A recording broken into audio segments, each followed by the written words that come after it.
say alrighty, here we go. I'm noticing that I go back on my old shows and everyone starts with me going, alrighty, here we go. I didn't plan that. Just that's what I say. It's what pops in my head. Like I'm kind of pumping myself up. Like, about to, hey Trav, come on, let's go. Anyway, this is the Travis Neville Podcast. My name is Travis Neville. I wrote this book called The Jossman Method. It is available on Amazon. It's available on Audible. Lots of stores here in Southeast Michigan. I had some kind of progress here this week. I'm a week behind. You guys probably noticed that. This show is going to drop on the 13th of September. I did not drop one on the 6th.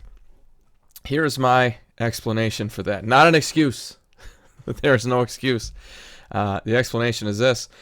I found out how to get my show someplace other than YouTube.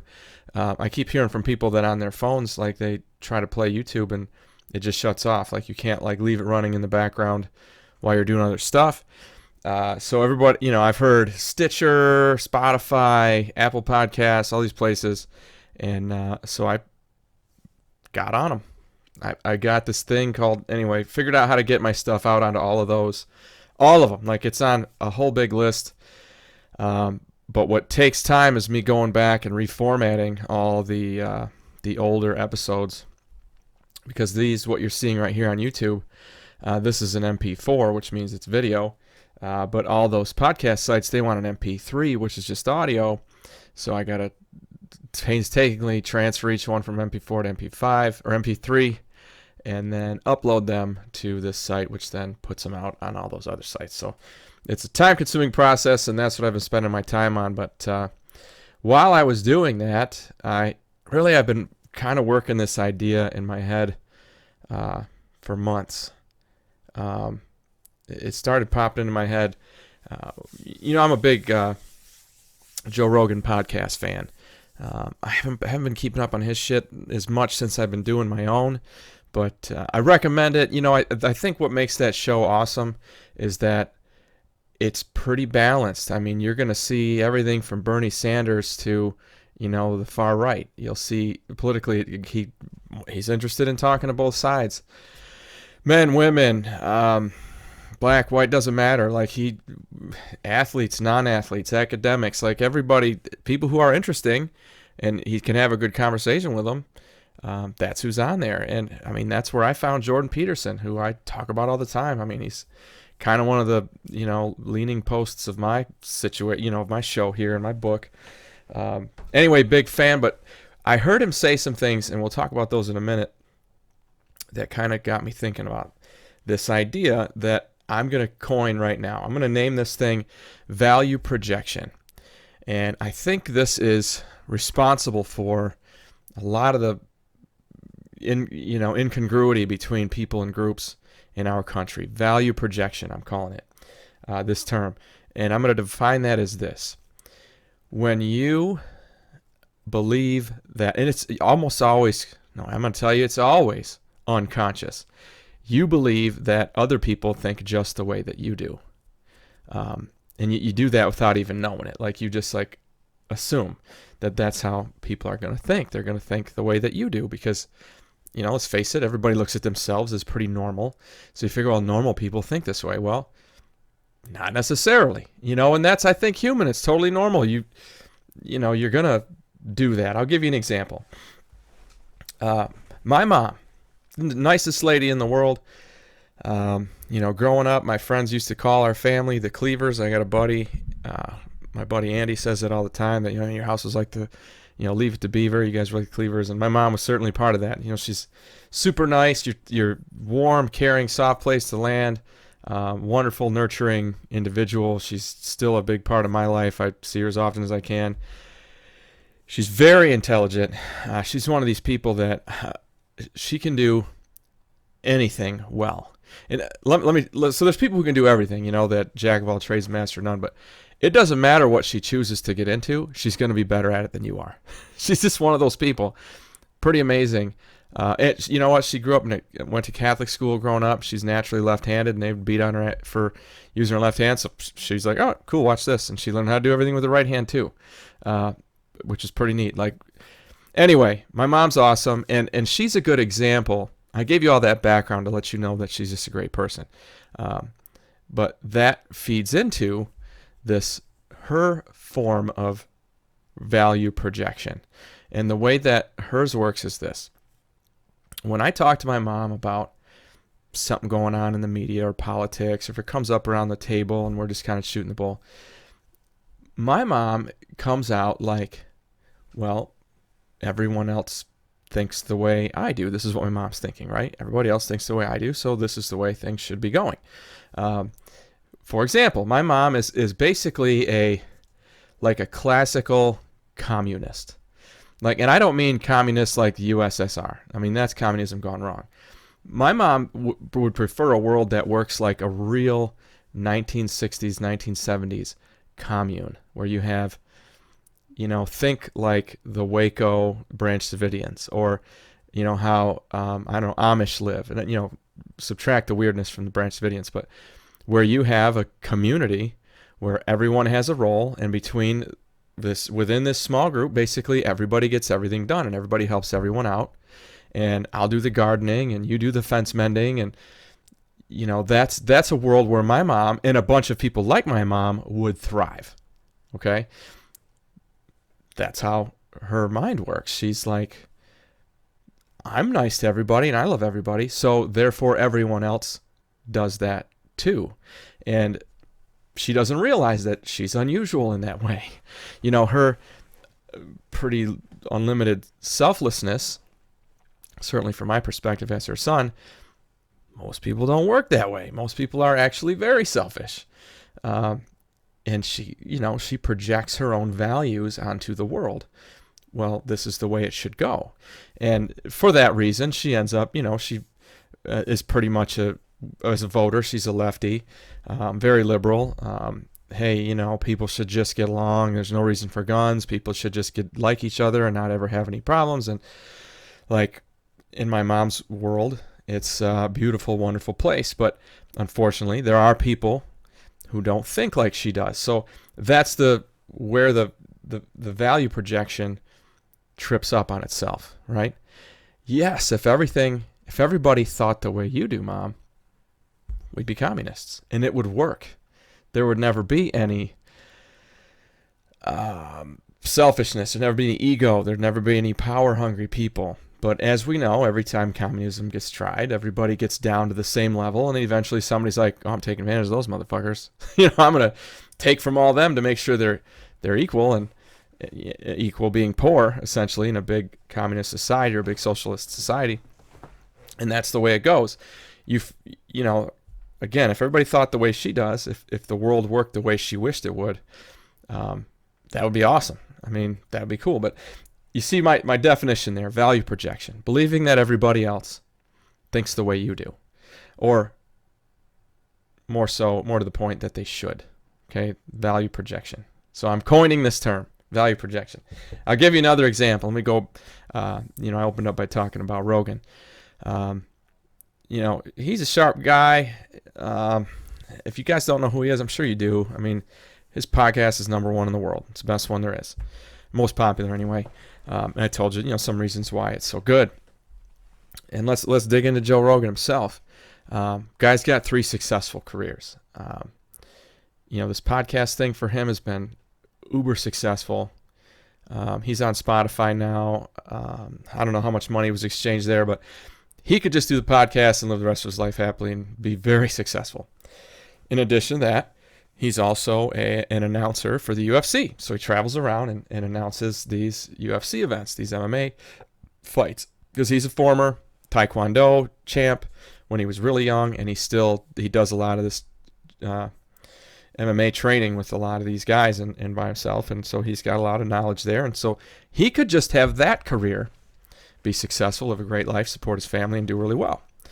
And then I always forget this, but I guess he's a stand-up comedian. Like, he travels around doing stand-up with, I guess right now he's touring with Dave Chappelle. I mean, that's pretty good company, right? Chappelle's hilarious, and he's really good at his craft. Like, he's one of the best stand-up comedians I've ever seen. So there's Rogan's background. Okay, let's look at that. he doesn't just have one famous, successful career. He's got 3. All right? He is a hustler. You know what I mean? And that is awesome. It's also really fucking rare, okay? Most people don't hustle like you do, Joe. So when you say that you are a fan of universal basic income, okay? You're virtue projecting. All right? You assume that people hustle like you do. And they don't. They don't, man. You're a rare bird, dude. You've succeeded in so many arenas. Amazing. But most people don't think that way. Unfortunately, the way the human mind works is path of least resistance. I'm going to go to do the thing that's going to get me the most with the least effort. And for good reason. I mean, let's go back to caveman days. I like to do that. Why would you take the long way around to get to your hunting grounds? Why would you engage in a method of killing a buffalo that you had to burn way more calories than you were going to get from eating the buffalo? So you wouldn't do those things. You would take the path of least resistance. It's ingrained in our DNA, in our genetics all right, let's do this as efficiently as we can. And I'm not the hardest worker in the world, but I certainly am above average, I would say. But I still do things in an efficient manner. I mean, like right down to like the order of how I do shit in the shower. You know what I mean? Am I, washing my face first? I know I'm one of these weird dudes who brushes his teeth in the shower, but what order am I doing that in? You know what I mean? Like I try to make my day as efficient as I can. I try to get as much done in a short period of time as I possibly can. I want to be efficient, take the path of least resistance where I can get the most done with the least amount of effort. Same thing when I'm doing my paint work, when I'm up north. Let's say I've got 3 jobs and each of them is going to take 3 days, but one of them is going to pay me twice as much as the other 2, and I only have 3 days to spare. Well, I'm taking the one that I'm going to make the most money on. That's real simple. I mean, it's logical as shit. And Joe Rogan, the way that this plays out to this universal basic income idea, and his thoughts are, again, they're like my mom. It's like, man, his ideas hint at this wonderful, virtuous world where everyone works hard, everybody takes care of business. And, and his idea is this. It's well, if we had, and this is his argument, this is Rogan's, and I'm going to paraphrase. If we had this universal basic income, think about the artists or the innovators or the tech whizzes who wouldn't have to worry about paying their bills. They could just produce and innovate and do all these amazing things. And his idea is that we'd have all these amazing things that move our lives and our world forward because these people didn't have to worry about paying the bills. Awesome idea. I mean, that would be great if everyone worked hard like you do, Joe Rogan. You take that for granted. You're like, well, and it's probably not, again, it's not even conscious. He's just like, well, people would work hard. People would do all these cool things if they didn't have to worry about paying their bills. They could. But you know what? People don't. They don't. They're going to take the path of least resistance, man. What you're going to have is a bunch of people sitting at home doing jack shit, complaining about why they don't have more money, or trying to find a scam to get to work for cash so nobody knows. I mean, that shit's a tale as old as time. I mean, some of the hardest working people I know who work in the trades, they'll work a union job, or they'll work a job long enough to, they get laid off or whatever, start collecting unemployment, and then they go, like, they'll work all summer and work long enough to get unemployment. Say you're a painter like I am, and season ends and you go on unemployment, you're working for some guy, and then you spend the winter working for cash, doing inside jobs or plowing snow or whatever, and now you're making even more money, you're hustling, you're doing well, but it's kind of a scam. You know what I mean? That's the way the human mind works. How much can I get for the least amount of effort?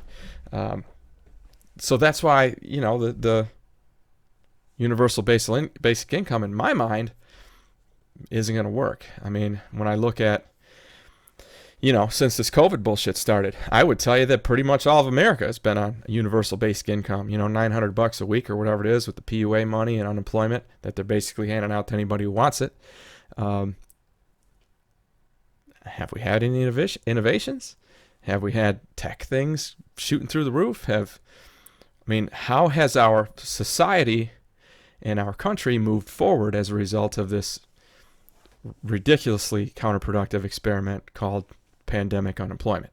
How have we improved? And history will judge us on that. We'll look back and say, well, this came out of that time, or that came out of that time. And maybe there are some things. I'm sure there are some. But my guess is this. It's not even a guess.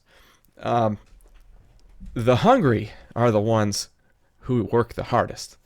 You know what I mean? Like, define hunger as you will. I mean, you are low on cash. You have a family to support. I just believe that out of desperation comes inspiration.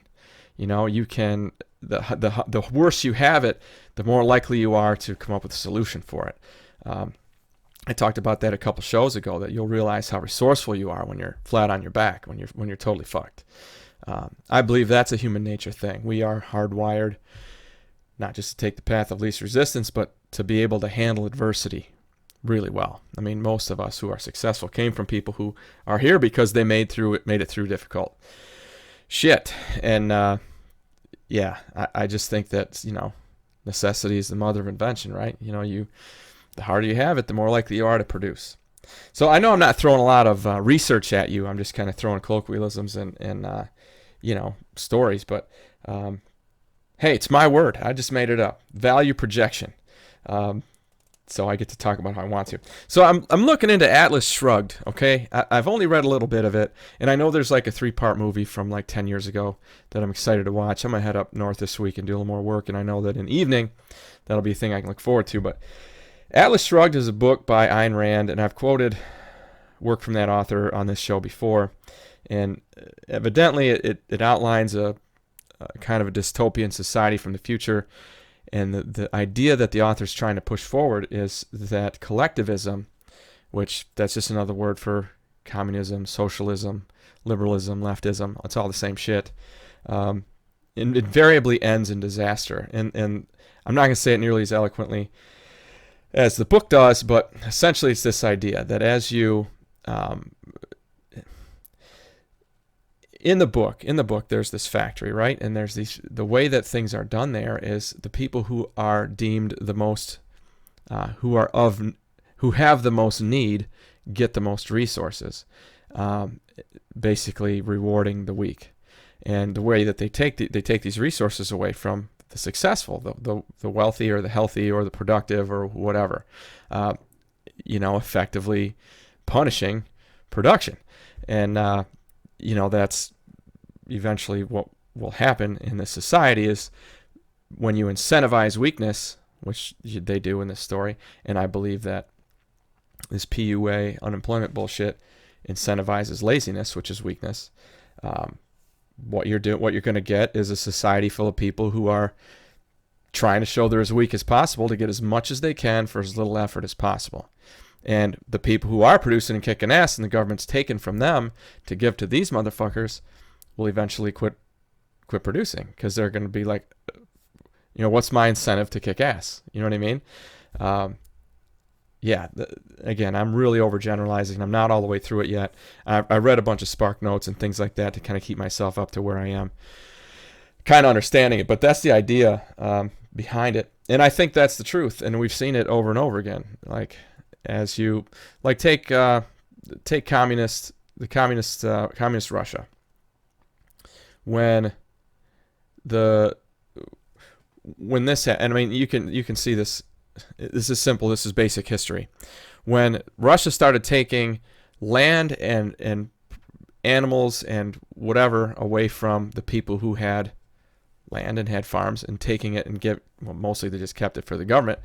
But when they started basically taking that stuff away in the name of greater good or public need, and they went as far in the Russian Revolution as to just kill those people. And the Nazis did the same thing. Anybody who had any land was seen as wealthy and selfish, and that their shit should be given to people who needed it. And again, thus incentivizing you to act like you need shit, thus incentivizing laziness, just doesn't go well. So I know I'm kind of getting off the path here, but that idea of value projection is one that, again, I haven't fully hatched this yet. I've hatched it enough to kind of talk about it and tell you what I think it is, but it'll progress, I'm sure, as I go through these shows and I keep doing more research, like exactly different ways where I think that has affected our country. I think that is the case with, I don't know, I hesitate to talk about politicians because I don't know if there is one that isn't. I mean, shit, like I heard the president talking about, he's for clean water. Well, that's a fucking trap. Like, nobody's going to say, well, I'm not. You know what I mean? Like, I can tell you all day, so I can give you some universal thing that I say I'm for. But if it's universal, that means that if you're not, then you're an asshole. And that's a trap. You know what I mean? You're trying to make other people look bad. Not as much as, I don't know, you're trying to make yourself look good, but you're specifically trying to make other people look bad. Like if you're like, I'm against racism. Well, nobody's going to raise their hand and say they're for it. They look like an asshole. But my point is this, that you can go up there and say whatever you want. We know that politicians are full of shit. They're going to tell you what you want to hear. And who knows what the hell they're really doing behind closed doors. You don't know that.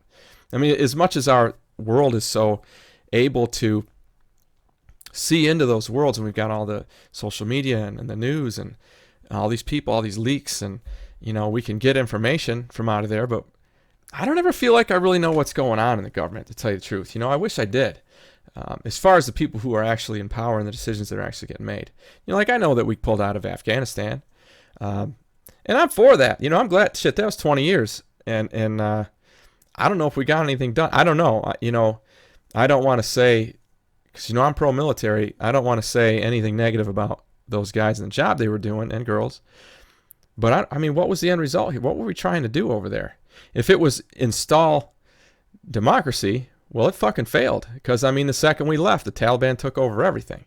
And, you hear Biden saying, I didn't think that was going to happen. The intelligence says that that's not what's going to happen. Well, shit, the Taliban had that shit as soon as our last plane was gone.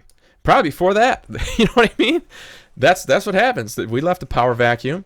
The bad guys took it. And that isn't democracy. So, it's unfortunate. We left a bunch of equipment behind. That's not good either. But the thing there is, the virtue or the value projection is this. So Biden maybe he thought, and I don't know, I'm just guessing. Maybe he thought, well, everybody's going to be pro us getting out of this war, and maybe they won't care what the aftermath is.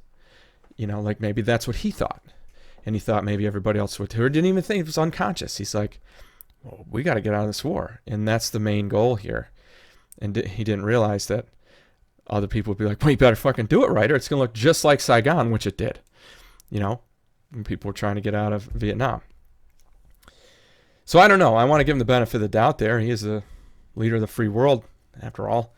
But pay attention to that. You know what I mean? Like this fucking podcast, for example, I probably make a lot of assumptions about, that you guys think the way I do.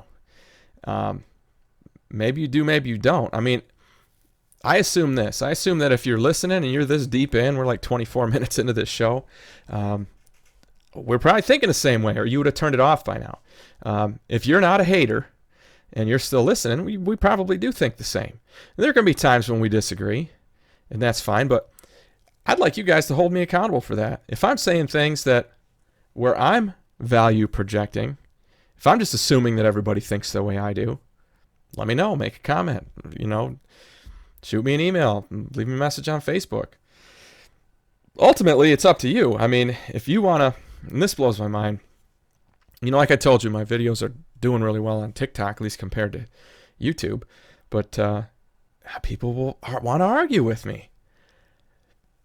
I mean, on one hand, that's good. I mean, at least I'm getting some viewership. People are listening.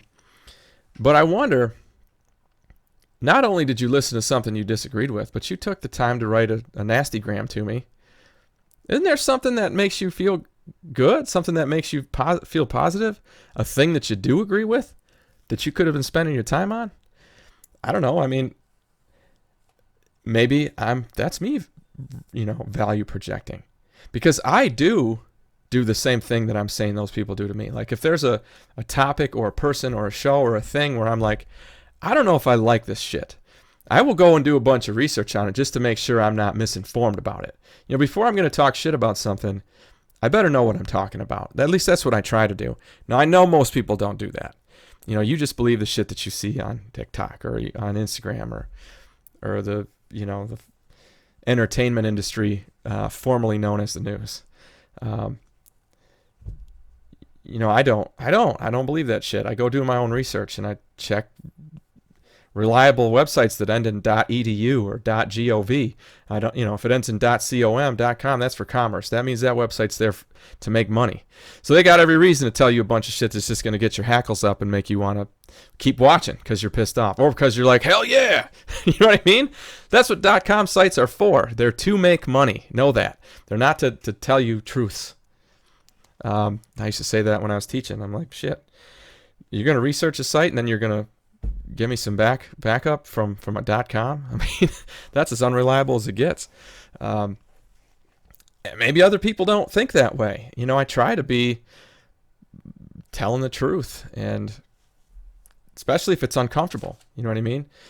Because I've got no reason not to. I'm in a position in my life where I don't have a boss. I don't have a wife. I don't have a reputation that I give much of a shit about. I've been blackballed from lots of shit, and I'm okay with that. Like, I can deal with it. So I have no reason not to tell you the unvarnished truth. I'm not going to hold anything back because I'm worried about hurting people's feelings. And I know that that's rare. I know that that's unusual. But I think that also colors my angles on things. I don't know, for what it's worth. And I know most people aren't that way. So that's it. That's my, I'm coining that term, value projection. And that is for you to unconsciously, subconsciously assume that other people think just the way you do, or other people operate the way you do, or your opinion is based on just your own set of background information. I encourage you to break through value projection by going out and doing your own research and really taking a look at what your sources are, taking a look at where you're getting your information and making sure it's legit, it's reliable, it's coming from people that have no reason to lie to you or no way to dollar you. You know what I mean? No way to make money off of you. I figure, that's probably the best way to bust through that. But yeah, value projection, it can hurt you. It's a way to cause incongruity. It's a way to cause miscommunication. Be aware of it. Think as you are making a decision or making a statement, think to yourself, am I making assumptions about my audience, whether it's one person or 100, based on my background? And maybe that's okay, but maybe it's not. Value projection. Make sure that you are not projecting your values out there and assuming people are going to think just the way you do, because maybe they won't. My name is Travis Neville. This is the Travis Neville Podcast. I wrote this book called The Jossman Method. You get it all over the damn place.